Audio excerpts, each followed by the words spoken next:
here is my big brother Jack. Nice to meet you. And that over there is our sister Deuce. Season's greetings. We're the Parkingtons. We are part-time storytellers. And we want to welcome you to the town of Calico! The year is 1885. And the day was Christmas Eve, so there was no time to waste. We still had to trim the tree and hang the stockings. I haven't even mailed my letter to Santa yet. Okay, take a breath. You got just enough time to tell our tale before Chris Kringle's gonna make his run. Because you folks might not know it, but Christmas as we know it today, it almost wasn't. That's right. Not that long ago, folks were ready to let the holiday fade away like the Catawampus. Then a fella named Charles Dickens wrote A Christmas Carol, and it reminded everyone about the reason for the season. And, for the warmth of being with the ones you love. Oh, that was nigh on 40 years ago now, and Christmas time is now one of the best times of the year. And speaking of being with the ones we love, okay, that's enough. We're going to take you now to a tattered cabin located on the outskirts of town. It's rented for just $8 a month beyond Grizzly Peak Rapids. It's the one with the wreath hanging on the doors and the patchwork stockings that are hanging by the hearth. The home of Jim and Della Dillingham. Now, you could read that on the mailbox, but as you can see, the lettering has almost been lost to the elements, and there isn't enough money to repair it. A small extravagance purchased from the carver when Jim's paycheck was a solid $30 a week. Now that his weekly allotment had dropped to $20, it was as if the letters had contracted from Dillingham to a more modest and unassuming D. Oh, it looks like Della is sending Jim off to work. But they're going to spend Christmas Day together, and that's what's important. Have a quick day at work. Tomorrow's going to be wonderful. Thank you, Della. Love you. Boysenberry pie? Your favorite. Jim's got a busy day at the assay office. Waiting gold for others when your own pocket is empty is a tough job, but he's a hard worker, and well, the next day would be Christmas. Since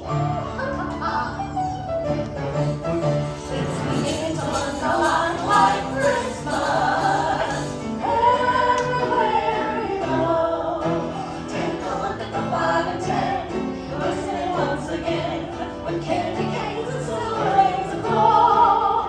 It's beginning to look a lot like Christmas, toys in every store, but the prettiest sight to see is the holly that will be on your own front door.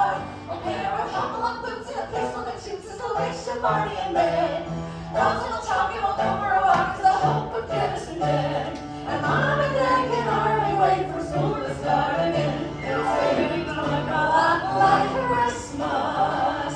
Everywhere you go, there's a Treacle Trails Hotel and Calico Park as well. The sturdy kind that doesn't mind the snow. It's beginning to look a lot like Christmas.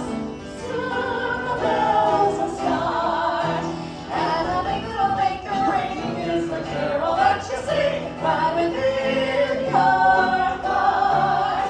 It's beginning to look a lot like Christmas.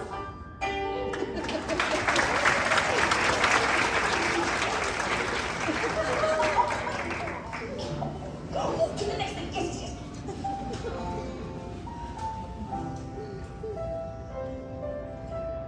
$1.87. $1.87. It's not a lot of money. And most of that one's in pennies. Pennies saved 1 and 2 at a time by haggling with Mr. Knott at the general store, or with old Bud Hurlman at the butcher's shop. Every visit since Founder's Day. Della's cheeks burned with embarrassment from having to keep such a close watch on her purse strings. $1.87. That's not much to buy a Christmas gift with. Oh, what can I buy for $1.87 for Jim? Oh, my dear Jim, who worked so hard for us. Now, there were 2 possessions of the Dillinghams in which they took mighty pride.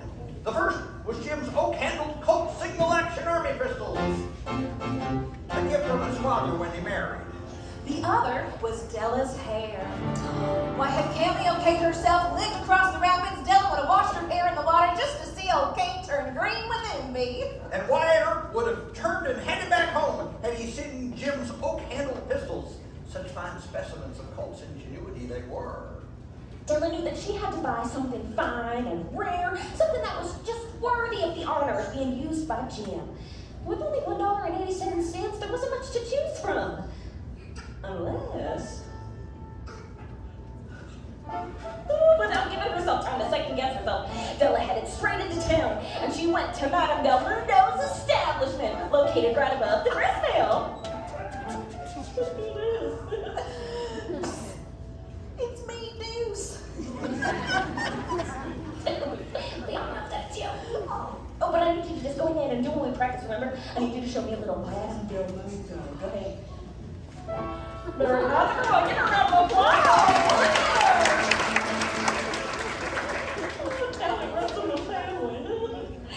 But as we move along, Della headed straight up the rickety stairs. She collected herself, and then... Madame Del Mundo, will you buy my hair? I buy hair. Take off the bonnet and let's have a sight at the looks of it. $50. $20. $20. $20. $20 for a lifetime. For Jim. Give it to me quick before I change my mind. Oh, these next 2 hours flew by faster than a dune bug in a tornado. With his wings and he's like spinning around. Okay, you know what, never mind. Della tore through the general store, the blacksmith shop, but she still couldn't find anything that was worthy of Jim.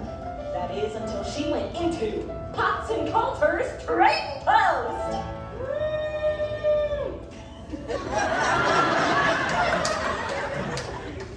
We appreciate that. Thank you very much. I said she entered the Potts and Coulter's trading post.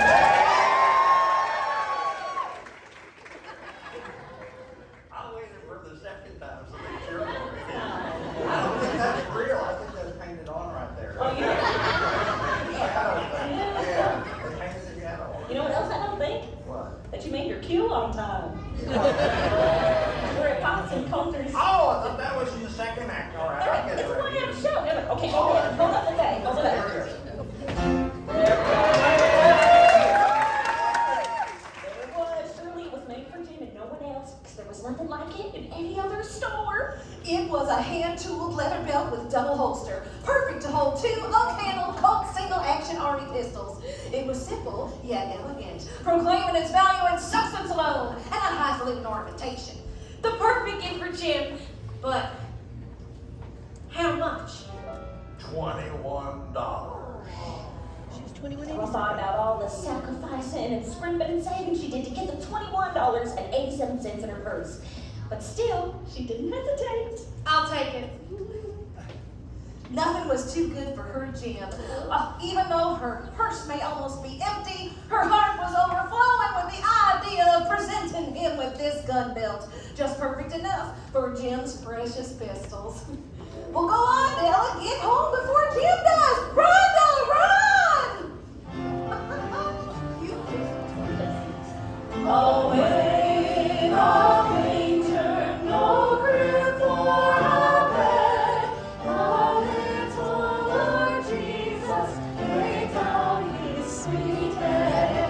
The stars in the bright sky look down where he lay. A little Lord Jesus, asleep on the hay.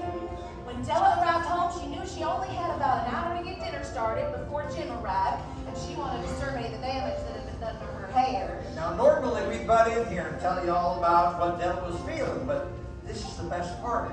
We don't want to spoil the mood, folks. Oh. I'm almost afraid to look. If Jim doesn't kill me, he'll say I look like one of Miss Elliott's truant schoolboys.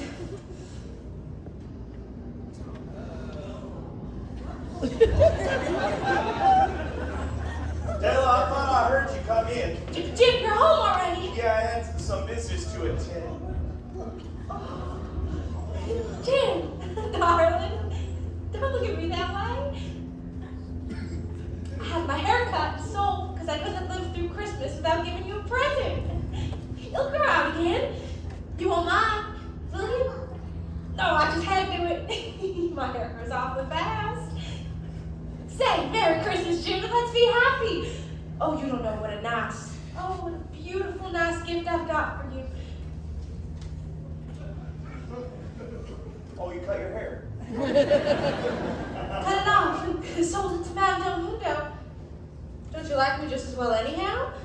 I'm me without my hair, ain't I? Yeah. Your hair is gone. You need to look for it. It's sold, I tell you, sold and gone. All for you, dear. A sacrifice made without hesitation because of my love for you, Jim. My dearest Jim. Shall I serve dinner? There ain't nothing in the way of a shave or a haircut that'll make me love my girl any less. It's as beautiful as the day I married her. But if you'll open up your Christmas gift, you'll see why you had me going there for a bit at first. Oh, Jim! The combs! Oh, the combs I stared at for weeks at the general store. The combs! Oh, the combs for my hair. My hair grows so fast, Jim, so fast. But your gift, I have it right here on the table. Isn't it a dandy? Now you can wear your father's pistols just like he did. Well, go on, put it on. Della, let's put our Christmas gifts away and let them keep a while. They're too nice to use at present. And, Della, I sold the pistols to get the money for your combs.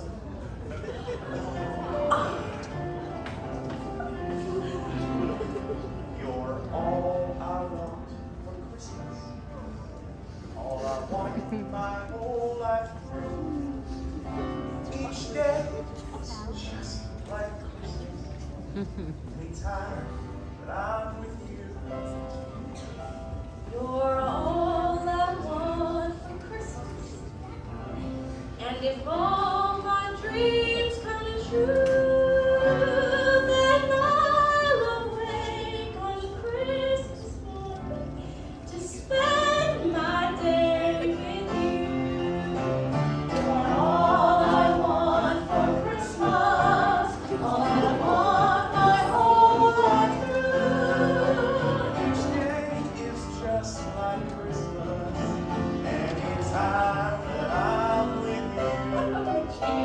You're all I want for Christmas, and if all my dreams come true, then I'll awake on Christmas morn to spend my day with you.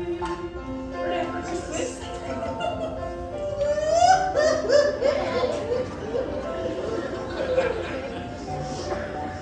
Are you good? What?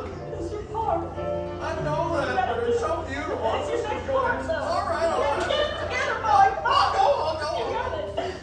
With only 87 cents left to their name, Mr. and Mrs. Dillingham decided to splurge and have dinner out that Christmas Eve at the grill, right there on Main Street.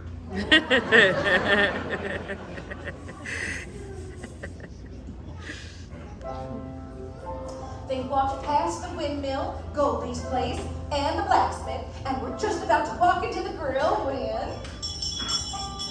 Donations! Donations for the poor! Help Calico's less fortunate this holiday season! It's only 87 cents. Your coins will help a needy orphan have a very, very bright Christmas. Merry Christmas, you young folks. Merry Christmas. It's those who know what it's like to be poor who give the most. Donations! Donations for the poor! Jim and Della had dinner at home that night. Their coffee and chops tasted better than they ever had before. Giving just makes you feel good, you know? The Magi, as you know, were wise men, wondrously wise men, who brought gifts to the babe in the manger. They were the ones who invented the art of giving Christmas presents and being wise. Their gifts were also wise. Gold, frankincense, and myrrh all laid at the feet of the newborn king. Here we have told our tale of two foolish children of God who each sacrificed for each other the greatest treasures of their house. And in doing so, they unlocked an even greater gift, their love for each other. They are the wisest. They are the Magi. Love and joy come to you, and to you your Christmas too. And God bless you and send you a happy new year. And God send you a happy new year.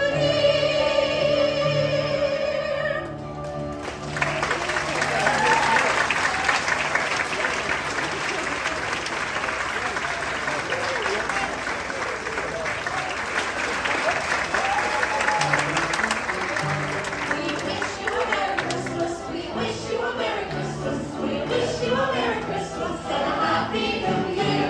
Good tidings we bring to you and your kin. Good tidings for Christmas and a Happy New Year. We wish you a Merry Christmas. We wish you a Merry Christmas. We